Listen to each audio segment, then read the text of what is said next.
Next step, step 5, is to work out what their pot's likely to be worth when they retire.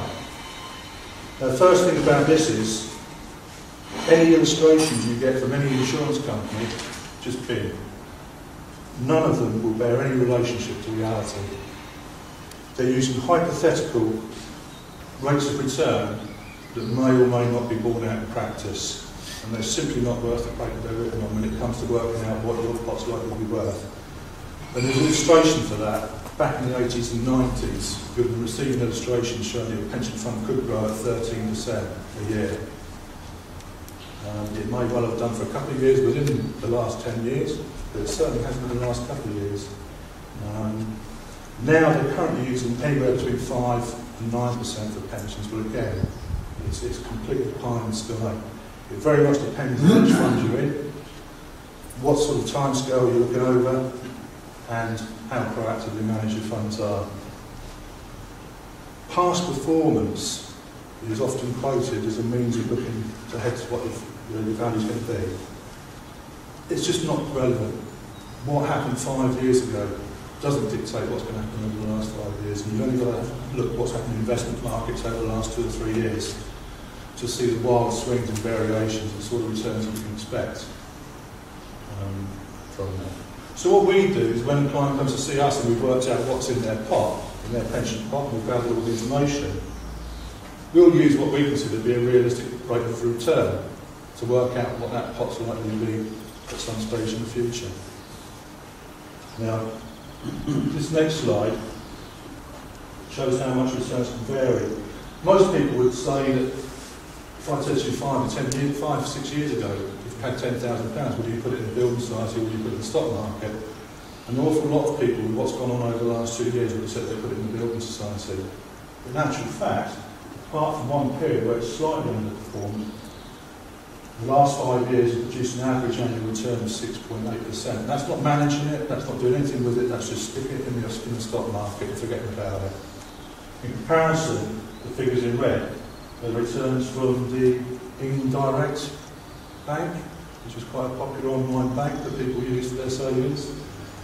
So you can see over that period of time that despite all the trials and tribulations with the stock market, that the rates of return from it have been consistently as good and better and significantly better than the rates from building societies. But the purpose of what we're going to talk about, we're going to use Bob and Carol, we're going to assume a 5% return.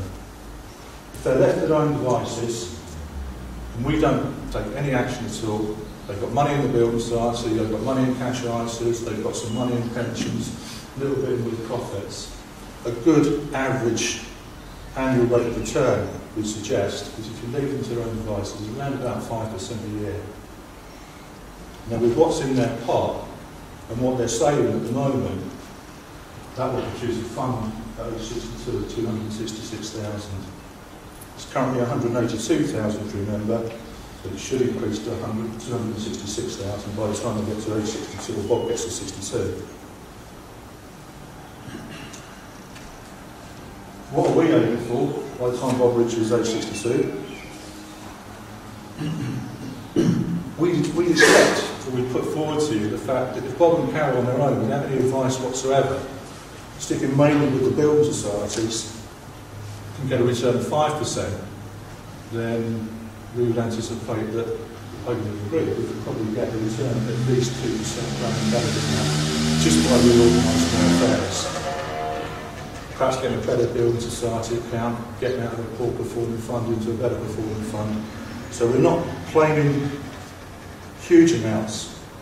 What we're saying is that we think we could get a better return of about 2% a year. Now they're looking for maximum income of £22,000 a year. Pat referred to the fact that when you're working, you pay for holidays, big expenses out of savings that you make whilst you're actually working out of income. When you retire, it changes. You don't have that same level of income coming in. So you need a fund of money with which you use to pay holidays, car repairs, those type of expenses that crop up that can't be met out of a reduced income. So we say that not only do Bob and Carol need a pension of £22,000 a year, they also need a capital sum of around about at least £50,000 that they can draw on to fund unexpected expenses and holidays, etc. Can a pot of 266,000 can provide a lump sum of £50,000 in regular income of up to £22,000 a year? No, it can't. There's no way. If you're using 5% or 7% as a growth rate, then you use the same growth rate in retirement possibly, and the figures just don't stack up. They're not going to get £50,000 and £22,000 a year unless they take some action in the intervening years. What happens if you retire on a pot of 266,000, you try and take that sort of money out of it, you create a perfect storm.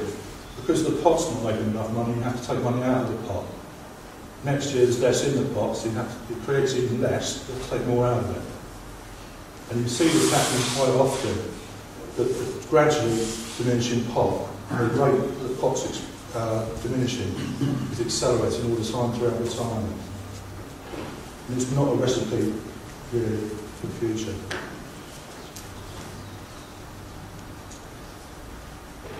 Carol's in the local government pension scheme. She's quite fortunate. Nobody was so fortunate to be in a final salary pension scheme such as Carol. One of the benefits of that scheme is that you can tell quite simply what she's going to get out of it when she retires. It's changed in the last year or two. The local government scheme, the teacher's scheme have changed. They're pretty similar prior to that. They've changed in the last year or two. But working on the old basis, if Carol's on a salary of £20,000 a year, and she's worked there for 20 years, then when she retires, she's going to get a pension from the local government of £5,000 a year, and she's also going to get a £15,000 tax-free lump sum when she retires. We know that. That's the nature of the scheme. It's guaranteed within the scheme. So, they don't need £22,000 in own resources. When Carol retires at age 60, which is the same time as Bob, she's going to get £5,000 a year. They only need £17,000 a year from their own resources. So, £17,000 achievable? But no, we'll see. What determines the size of each pot? We're not talking about whether it's in with profits, whether it's in FTSEs or cash ISAs or stocks and shares ISAs or whatever. What we're talking about in every single pot, and we're talking about the one pot that we've got, is what determines the size of the pot is how long you've got to retirement. With Bob and Carol, if they're looking to